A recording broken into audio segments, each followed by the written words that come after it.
You can't miss the tenderness in this music. You can't miss its suggestion of that moment in life when we look at something or someone we've always taken for granted with new eyes and realize just how special they are.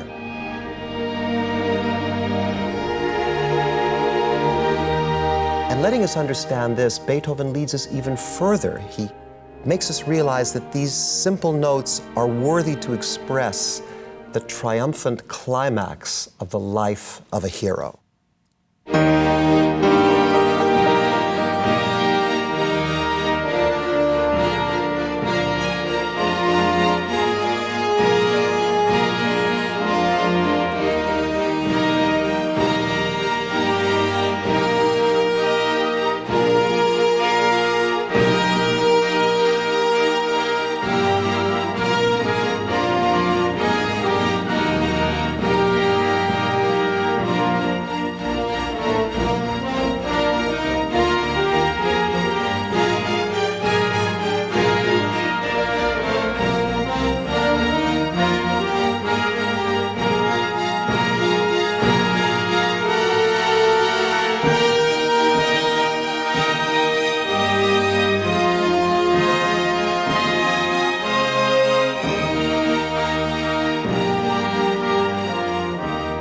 Triumphant conclusion, yay, hooray, well done, Ludwig.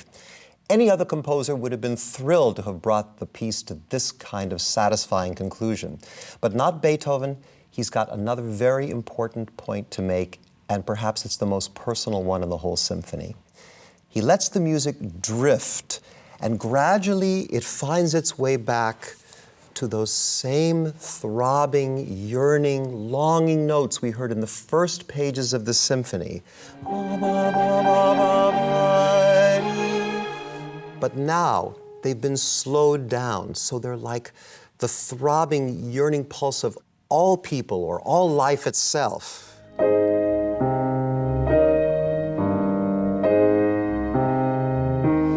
And it keeps on growing,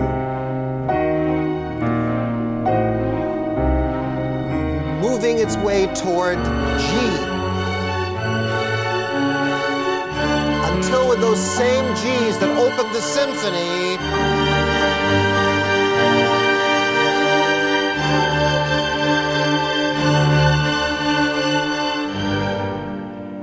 Beethoven presents us utterly undisguised this sad, sad concept of what it actually cost him to write all of this.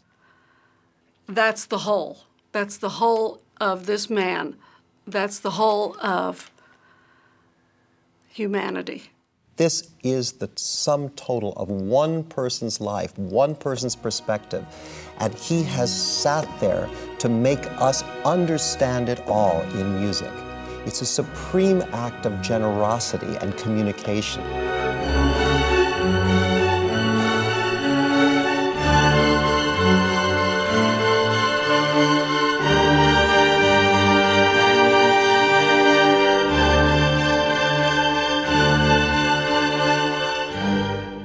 I have to tell you that these are the pages that most matter to me in this entire symphony. Why? Because it seems so courageous to me that after all the triumphs, Beethoven would go to this place and confess just what it cost him to write this piece.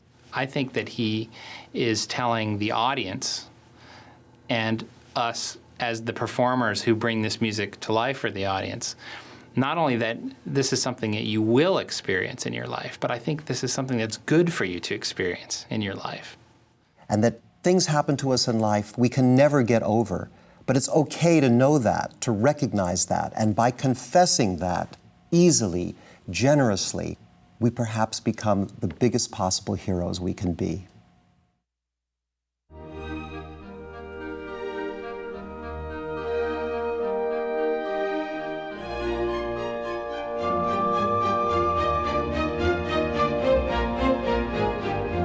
This would have been a profound ending to a heroic symphony, but Beethoven knew his audience too well.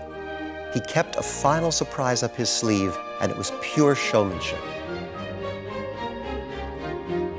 It was in this room, now known as the Eroica Saal in the Lobkowitz Palace, that audiences first had a chance to experience Beethoven's Eroica. It was a huge piece, and it puzzled them and outraged them, and in some cases delighted them. In any case, they knew they were in the presence of something new and extraordinary. Beethoven now, in a symphony, had taken them on the kind of journey that formerly they had only heard in his improvisations. And like in his improvisations, he had to figure out a way to end the piece with a big, solid finish. He jump cuts to his old tried and true ending. It's a kind of finale frenzy, a bunch of empty, noisy virtuosity to let the audience know it's over, it's over, it's over. And then exit Ludwig, laughing. That's all, folks. I'm out of here.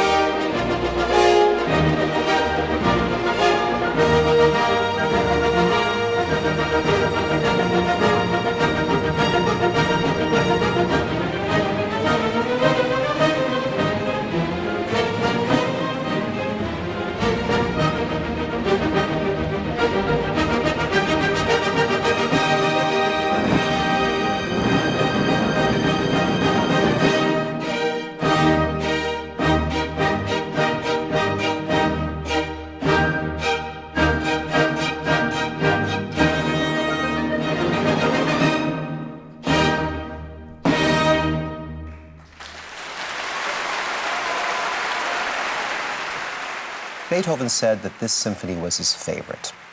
In this work, he envisioned where his music was going, and in fact, where the music of the future was going. All the work that followed it by Schumann, Brahms, Tchaikovsky, Mahler would have been impossible without these pathfinding steps that Beethoven took in this piece.